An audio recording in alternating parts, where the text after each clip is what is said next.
Hello everyone. आज हम start करने वाले हैं force and laws of motion, जो हमारा फिज़िक्स का सेकंड चैप्टर है।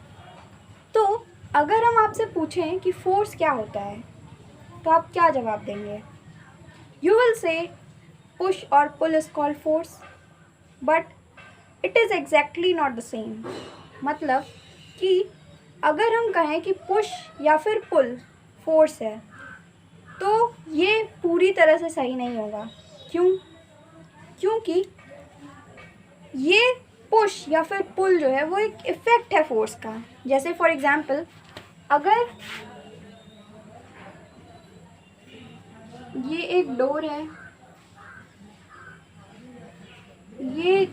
ये डोर जाम हो गया है और इसे एक आदमी खोलने की कोशिश कर रहा है।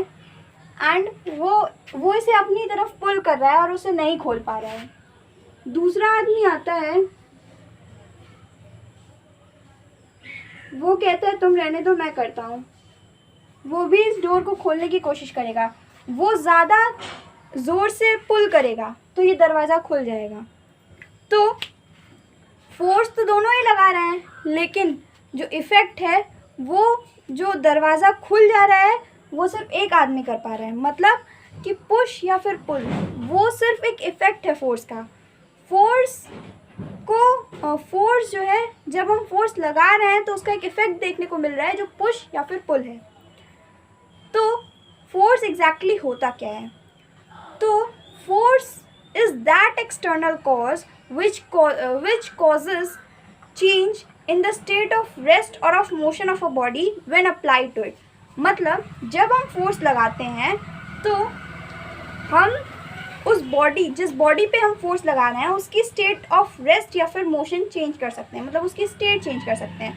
अगर वो बॉडी रुका हुआ है तो हम उसे रेस्ट में ला सकते हैं, और अगर वो बॉडी मूव कर रहा है तो हम उसे रेस्ट में ला सकते हैं, और अगर वो बॉडी रुका हुआ है तो हम उसे मोशन में ला सकते हैं।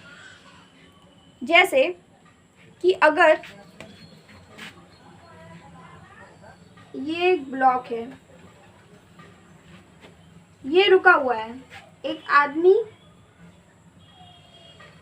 इस पे इधर फोर्स लगाता है तो वो इधर मूव करने लगता है। तो ये क्या है? ये इसने इधर फोर्स लगाया जिसका इफ़ेक्ट हुआ कि ये मूव करने लगा, ये मोशन में आ गया। तो ये फोर्स ही तो है जो इसे मोशन में ला रही है। तो फोर्स क्या करती है? फोर्स वो एक्सटर्नल कॉज है जो किसी भी बॉडी को मूव करा सकती है या फिर रेस्ट में ला सकती है। फॉर एग्ज़ाम्पल, अगर हम बात करें एक फ़ुटबॉल की, तो जब हम फुटबॉल खेलते हैं तो पहले वो फुटबॉल ऐसे ज़मीन पे रुका हुआ है।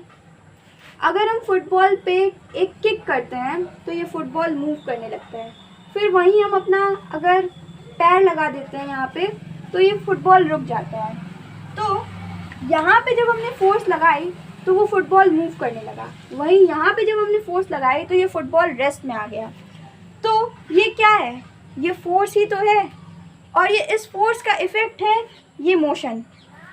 तो जो पुल होता है या फिर पुश होता है वो इफ़ेक्ट्स होता है फोर्स का। मतलब हम तेज़ी से ज़्यादा फोर्स लगाएंगे तो ज़्यादा फोर्स लगाने पे डोर खुल जा रहा था, कम फोर्स लगाने पे डोर नहीं खुल रहा था। अगर हम एक रबर बैंड को स्ट्रेच करते हैं, मतलब अगर हम रबर बैंड को खींचते हैं तो उसकी लेंथ थोड़ी सी बढ़ जाती है। तो स्ट्रेचिंग भी एक इफ़ेक्ट है फोर्स का। अब अगर हम चाहें तो हम फोर्स की हेल्प से एक बॉडी को एक्सेलरेट भी कर सकते हैं। कैसे? अगर एक फुटबॉल मूव कर रहा होता है और हम खेल रहे होते हैं तो हम उस फुटबॉल को एक किक और देते हैं और वो और तेज़ी से मूव करने लगता है। तो इससे क्या होता है? एक्सेलरेशन होता है। तो हम इससे एक बॉडी को एक्सेलरेट भी कर सकते हैं। ठीक है? अगर हम फोर्स लगाएं तो हम किसी बॉडी का शेप भी चेंज कर सकते हैं। तो ये इफ़ेक्ट्स ऑफ फोर्सेस हैं। फोर्स क्या है? Force is that external cause which changes the state of rest or of motion of a body when applied to it. तो ये फोर्स है.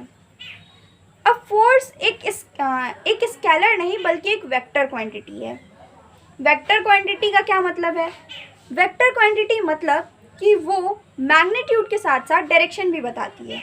मतलब कि आप इमेजिन करिए कि यहाँ पे एक बॉक्स रखा हुआ है. ये हमारा सरफेस है. यहाँ पे एक बॉक्स रखा हुआ है. एक आदमी है जो इसे इधर से फोर्स लगा रहा है. दूसरा आदमी है जो इसे इधर से फोर्स लगा रहा है. ये लेट से 10 न्यूटन का फोर्स लगा रहा है. न्यूटन हमारे फोर्स की एसआई यूनिट होती है. ये भी 10 न्यूटन का फोर्स लगा रहा है. ये दोनों अपोजिट डायरेक्शन में फोर्स लगा रहे हैं, इसलिए ये कैंसिल हो जाएगा और ये बॉडी जो है मूव नहीं करेगी. मतलब कि अगर आप बीच में खड़े हैं, आपको इस साइड और इस साइड दोनों साइड से आपके कोई फ्रेंड खींच रहे हैं, अगर दोनों ही सेम फोर्स लगा रहे हैं तो आप वहाँ से मूव नहीं कर पाएंगे. लेकिन वही अगर एक साइड का फोर्स दूसरी साइड के फोर्स से ज़्यादा हो जाए तो आप उस डायरेक्शन में मूव करेंगे जिधर फोर्स ज़्यादा होगा. अगर ये फोर्स हम बढ़ा दें, मतलब हमें अगर बॉडी को इस डायरेक्शन में मूव कराना है तो हमें ये फोर्स बढ़ाना पड़ेगा. ये अगर हम 12 न्यूटन कर दें तो बॉडी इस डायरेक्शन में मूव करने लगेगा. तो ये था हमारा आज का इंट्रोडक्शन फोर्स के बारे में.